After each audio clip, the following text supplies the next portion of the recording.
Hello, എല്ലാവർക്കും പുതിയൊരു വീഡിയോയിലോട്ട് സ്വാഗതം. ഇന്നത്തെ വീഡിയോ എന്ന് പറയുന്നത് എൻ്റെ ബർത്ത്ഡേയുടെ ദിവസം സംഭവിച്ച കുറച്ച് കാര്യങ്ങളാണ് കേട്ടോ. ഇങ്ങനെ ഒരു വർഷം കൂടെ കടന്നുപോയി. അപ്പോൾ ഇത് ഞാനിട്ടിരിക്കുന്ന ഒരു വൂളൻ സൂട്ടാണ് കേട്ടോ. അതായത് നമ്മൾ തണുപ്പത്തിടുന്ന ഒരു സൂട്ടാണ്, ചുരിദാറാണ്.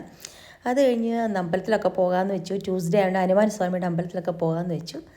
പിന്നെ അന്നത്തെ ദിവസം കുറച്ച് നടന്ന കുറച്ച് സംഗതികളാണ് കേട്ടോ. രാത്രി മോനൊരു കേക്കൊക്കെ കൊണ്ട് തന്നു കേട്ടോ.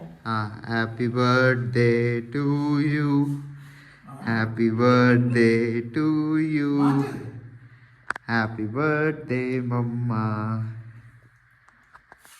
Happy birthday to U.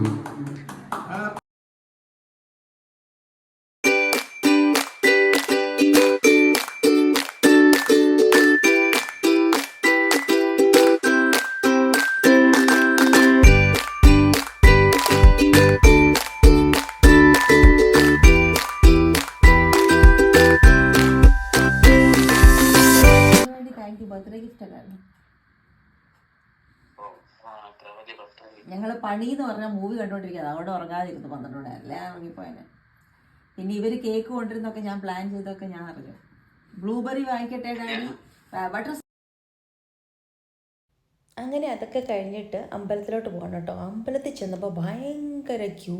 Tuesday ആയതുകൊണ്ടായിരിക്കണം, ഒരു ഒരേ സമയം അവിടെ നിൽക്കേണ്ടി വന്നു. ഏതായാലും പോയതല്ലേന്ന് വെച്ചിട്ട് ലൈനിലെല്ലാം നിന്നു. അങ്ങനെ തിരിച്ച് വന്നപ്പോഴത്തേന് ഒത്തിരി ലേറ്റായി. പിന്നെ വീട്ടിൽ പോകാതെ ഞങ്ങൾ വരുന്ന വഴിക്ക് തന്നെ ലഞ്ചൊക്കെ കഴിച്ചിട്ട് വന്നു. പ്ലാൻ ചെയ്തതല്ല കേട്ടോ. എന്നിട്ട് പക്ഷേ ലഞ്ചൊക്കെ പുറത്തുനിന്ന് കഴിച്ചിട്ട് വന്നു. ആ റെസ്റ്റോറൻറ്റിൽ ഞങ്ങൾ കയറിയിട്ട് പക്ഷേ അവിടെ നിന്ന് ഇരുട്ടായിരുന്നു. പിന്നെ ചുറ്റും ആളുണ്ടായിരുന്നു. അപ്പോൾ വീഡിയോ എടുക്കാനൊന്നും ഒരു സുഖം തോന്നിയില്ല. കാരണം ഒന്നാമത് നല്ല ടയേർഡായിരുന്നു കേട്ടോ ഞാൻ.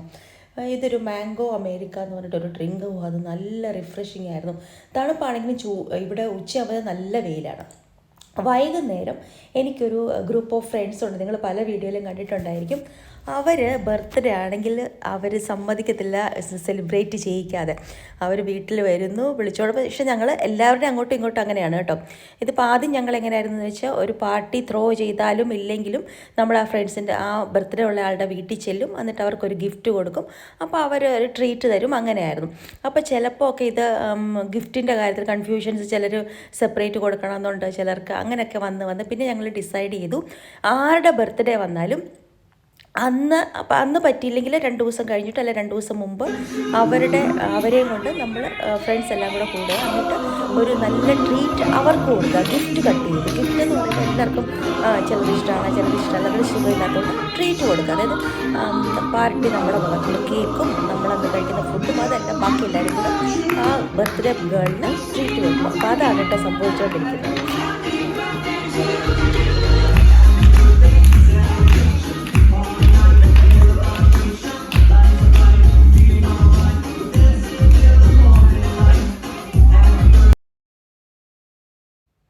ഞാൻ നോർത്ത് ഇന്ത്യയിൽ വന്നിട്ട് എനിക്കൊരു പോസിറ്റിവിറ്റി എന്ന് പറയുന്ന ഈ ഫ്രണ്ട്സാണ്. ഇപ്പോൾ എനിക്കൊന്ന് ഞങ്ങൾ ഫ്രണ്ട്സായിട്ടൊരു മോർ ദാൻ 15 ഇയേഴ്സ് ആയി കാണും. അന്ന് തൊട്ട് ഇന്ന് വരെ യാതൊരു പ്രശ്നങ്ങളും ഇല്ലാതെ, മീൻസ് ഒരു ഫ്രണ്ട്ഷിപ്പിൻ്റേതായ ഈഗോ ക്ലാഷസും ഒന്നുമില്ലാതെ എല്ലാവരും വർക്കിംഗ് ആണ്, എല്ലാവരും ബിസിയാണ്. പക്ഷേ എല്ലാവരും ഏത് കാര്യത്തിനും ഇതുപോലെ ഹെൽപ്പ് ചെയ്തിട്ട് എൻ്റെ കൂടെ നിൽക്കും. നമ്മൾ കോളേജ് ലൈഫിലൊക്കെ നമുക്ക് കിട്ടുന്ന ഒരു ഫ്രണ്ട്ഷിപ്പില്ലേ, അത് എൻജോയ് ചെയ്യുന്ന ആ ഒരു രീതിയിലാണ് ഇവിടെ വരുമ്പോൾ ഇവരുടെ കൂടെ ഞാൻ എൻജോയ് ചെയ്യുന്നത് കേട്ടോ. ശരിക്കും നമ്മുടെ ഫാമിലിയോടുകൂടെ നമ്മൾ സെലിബ്രേറ്റ് ചെയ്യുമ്പോൾ അതൊക്കെ ശരിയാണ്. പക്ഷേ നമുക്കൊക്കെ നമ്മൾ ഇത്ര മെച്ചുവേർഡ് ആയില്ലേ. പക്ഷേ ഇവരുടെ കൂടെ വരുമ്പോഴത്തേക്ക് ഞങ്ങളെല്ലാവരും ഏകദേശം ഒരു സെയിം ഏജ് ഗ്രൂപ്പാണ് കേട്ടോ. 2-3 വയസ്സിൻ്റെ ഒക്കെ അങ്ങോട്ടും ഇങ്ങോട്ടും വ്യത്യാസം, ബാക്കി എല്ലാവരും. പക്ഷേ ഇവരുടെ കൂടെ ഞങ്ങൾ കൂടുമ്പോഴത്തേന് എനിക്കിപ്പോഴും ഞങ്ങൾ കോളേജ് ടൈമിൽ എൻജോയ് ചെയ്ത ആ ഒരു ഫീലിംഗ് ആണ്. കാരണം ഞങ്ങൾ ഇങ്ങനെ മന്ത്ലി വൺസ് എന്തായാലും ഒരു ഗെറ്റ് ടുഗദർ വെക്കും. ആരുടെയെങ്കിലും വീട്ടിൽ കൂടും, അല്ലെങ്കിൽ റെസ്റ്റോറൻറ്റിൽ കൂടും. 2 മണിക്കൂർ അല്ലെങ്കിൽ ആ 2 മണിക്കൂർ ഭയങ്കര ക്ലോസ് ആണ് കേട്ടോ. പിന്നെ നമുക്ക് എന്താവശ്യം ഉണ്ടെങ്കിലും ഒരു ഫോൺ കോൾ എവേ എന്ന് പറയത്തില്ല, അതുപോലെ ഇവരുണ്ട്. ഞങ്ങളെല്ലാവരും കുറച്ച് അടുത്തടുത്തടുത്ത് തന്നെയാണ് താമസിക്കുന്നത്. അങ്ങനെ ഒരു ദിവസം നല്ലത് നമ്മുടെ എല്ലാ ഗ്രൂപ്പിലും ഓരോ ഫ്രണ്ട്സ് ഉണ്ടായിരിക്കുമല്ലോ. ഒരാൾ മണി മാനേജ്മെൻറ്റ് ചെയ്യും, ഒരാൾ ഫോട്ടോ എടുക്കാനായിട്ട് സ്പെഷ്യലിസ്റ്റ്, ഒരാൾ ബാക്കി എല്ലാ കാര്യങ്ങളും ഓർഗനൈസ് ചെയ്യും. ഇതാണ് കേട്ടോ ഏരിയോ ചെയ്യിക്കുന്ന പല്ലവി.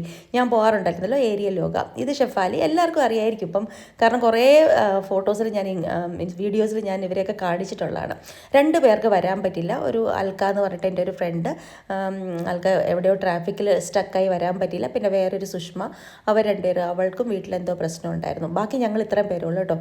ഇത് ചില്ലി ഗോവ എന്ന് പറഞ്ഞിട്ടൊരു ഡ്രിങ്കാണ് കേട്ടോ. ചില്ലി ഗോവ പേരക്കയുടെ എരിവാണ്, പക്ഷെ നല്ല രസമുണ്ട്. അത് കഴിച്ച് വന്നു, പക്ഷെ ലാസ്റ്റ് അത് നല്ല എരിവായി. അങ്ങനെ അന്നത്തെ ദിവസം ഇപ്പം നമ്മളുടെ ഒരാൾ ഏറ്റവും സ്പെഷ്യലായിട്ടുള്ള ഫുഡ് വേണം ആർക്കും പറയണ്ട, അവർ തന്നെ ഓർഡർ ചെയ്യും. എനിക്ക് തായ് ഗ്രീൻ കറി ഭയങ്കര ഇഷ്ടമാണ് കേട്ടോ. പക്ഷെ ഇവർക്ക് ആർക്കും, എനിക്കും പല്ലവിക്കും കുറച്ച് ഇഷ്ടമാണ്, ബാക്കി ആർക്കും ഇഷ്ടമല്ല. പക്ഷേ അതുണ്ടായിരുന്നു. എനിക്ക് മീൻസ് എല്ലാ റെസ്റ്റോറൻറ്റിലും അത് ശരിക്കും കൊള്ളത്തില്ല, പക്ഷേ ഇവിടുത്തെ നല്ല ടേസ്റ്റായിരുന്നു കേട്ടോ. അപ്പോൾ എൻ്റെ ഒരു ഹാപ്പി ആപ്പിറ്റൈറ്റ് അതായിരുന്നു ഇന്ന്. ഉച്ചയ്ക്ക് എൻ്റെ ലഞ്ച് എന്ന് പറഞ്ഞാൽ ഭയങ്കരമായിട്ട് വിശന്ന് ശരിയായില്ല. വൈകുന്നേരം ഇത് കഴിച്ചു.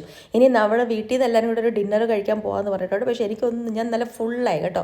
ഇത് ഞങ്ങളിവിടെ ഒരു 5 മണിയായപ്പോൾ വന്നു, 7:30 7:45 ഞങ്ങൾ തിരിച്ചു പോയപ്പോൾ. അങ്ങനെ നല്ലൊരു ദിവസമായിരുന്നു കേട്ടോ. ഇതുപോലത്തെ ഒരു ഫ്രണ്ട്സിനെ കിട്ടിയെന്ന് തന്നെ ഞാൻ ആദ്യം താങ്ക് യു പറയും.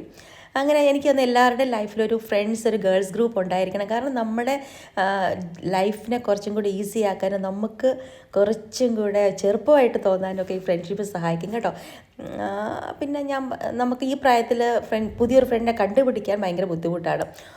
അങ്ങനെ റിലേഷൻഷിപ്പ്, അതായത് റിലേറ്റീവ്സ് ആയാലും കസിൻസ് ആയാലും എങ്ങനെയാണെങ്കിലും ഒരു ബോണ്ടിങ് വെച്ചൊരു ഗ്രൂപ്പും അതൊരു രസം തന്നെയാണല്ലേ. നമ്മുടെ ഓർഡിനറി ലൈഫിൽ നിന്ന് ഒരു ചേഞ്ച്. ഞങ്ങൾ ഗേൾസ് ട്രിപ്പൊക്കെ പ്ലാൻ ചെയ്ത് പോകാറൊക്കെ ഉണ്ട് കേട്ടോ. അന്ന് എനിക്ക് യൂട്യൂബ് ചാനലൊന്നും ഇല്ല. ഇനിയിപ്പോൾ പോകുമ്പോഴൊക്കെ ഞാൻ വീഡിയോസൊക്കെ ഇടാം. അപ്പം ഇതൊക്കെ എനിക്ക് ഭയങ്കരമായിട്ട് ഹെൽപ്പ് ചെയ്തിട്ടുണ്ട് ലൈഫ് എൻജോയബിൾ ആക്കാനായിട്ട്. അപ്പം നിങ്ങൾ മനസ്സിലാക്കി എന്ന് വിചാരിക്കും. കുറേ ഫോട്ടോസ് നമ്മൾ എടുക്കും കേട്ടോ, കുറേ ബ്ലണ്ടർ ചെയ്യും, കുറേ ജോക്സ്. അങ്ങനെ അന്നത്തെ ദിവസം നന്നായിട്ട് കടന്നുപോയി കേട്ടോ. ഏതായാലും താങ്ക്സ്. ഒരു വർഷം കൂടെ ഒരു കുഴപ്പമില്ലാതെ ഭഗവാൻ തരുന്നു. അത് ഇങ്ങനെ തന്നെ മുന്നോട്ട് പോട്ടെ എന്ന് വിചാരിക്കുന്നു. വീഡിയോ എല്ലാവർക്കും ഇഷ്ടപ്പെട്ടെന്ന് വിചാരിക്കുന്നു. ഇഷ്ടപ്പെട്ടെങ്കിൽ പ്ലീസ് ലൈക്ക് ചെയ്യുക, കമൻറ്റ് ചെയ്യുക, ഷെയർ ചെയ്യുക. Thank you Lakshmi. വെക്കുന്നതിന് മുമ്പ് ഞാനൊരു കാര്യം പറയാം. എൻ്റെ ന്യൂ ഇയർ റെസൊല്യൂഷൻസ് അല്ലെങ്കിൽ ബർത്ത്ഡേ തൊട്ടുള്ള റെസൊല്യൂഷൻസ്, എൻ്റെ ന്യൂ ഇയറും ബർത്ത്ഡേയും കൂടെ ഒരുമിച്ചാണ് കേട്ടോ റെസൊല്യൂഷൻസ് എടുക്കാൻ. ഞാൻ ഇത്തവണ എടുത്ത റെസൊല്യൂഷൻസ് വെച്ചിട്ട് മിനിമലിസത്തിലേക്ക് പോകുക എന്നുള്ളതാണ്. അപ്പോൾ അതിൻ്റെ ഫസ്റ്റ് സ്റ്റെപ്പായിട്ട് ഞാൻ വിചാരിച്ചിരിക്കുന്ന കാര്യം, ഈ വർഷം ഞാൻ ഒരു ഡ്രസ്സ് പോലും പുതുതായിട്ട് വാങ്ങിക്കത്തില്ല. അങ്ങനെയാണ് വിചാരിച്ചിരിക്കുന്നത്. കാരണം കുറേ ഡ്രസ്സുണ്ട് യൂസ് ചെയ്യാത്തത് കൊണ്ട്. അങ്ങനെ നമ്മളതുകൊണ്ട് വെറുതെ അങ്ങനെ ഞാൻ കുറച്ച് ഡ്രസ്സിനൊക്കെ നന്നായിട്ട് സ്പെൻഡ് ചെയ്യുന്ന ഒരാളാണ് കേട്ടോ. അപ്പോൾ അതൊന്ന് കൺട്രോൾ ചെയ്യണമെന്ന് വിചാരിച്ചിട്ടാണ് ഇരിക്കുന്നത്. അങ്ങനെ പിന്നെ കംപ്ലയിൻറ്റ്സ് കുറയ്ക്കണം. ഇത് രണ്ടുമാണ് എനിക്ക് ചെയ്യേണ്ട കാര്യങ്ങൾ. മുന്നോട്ട് പോകെ എന്താകുമെന്ന് അറിയത്തില്ല. എന്നാലും ഇതൊക്കെയാണ് എൻ്റെ ഒരു ട്രൈ എന്ന് പറയുന്നത്.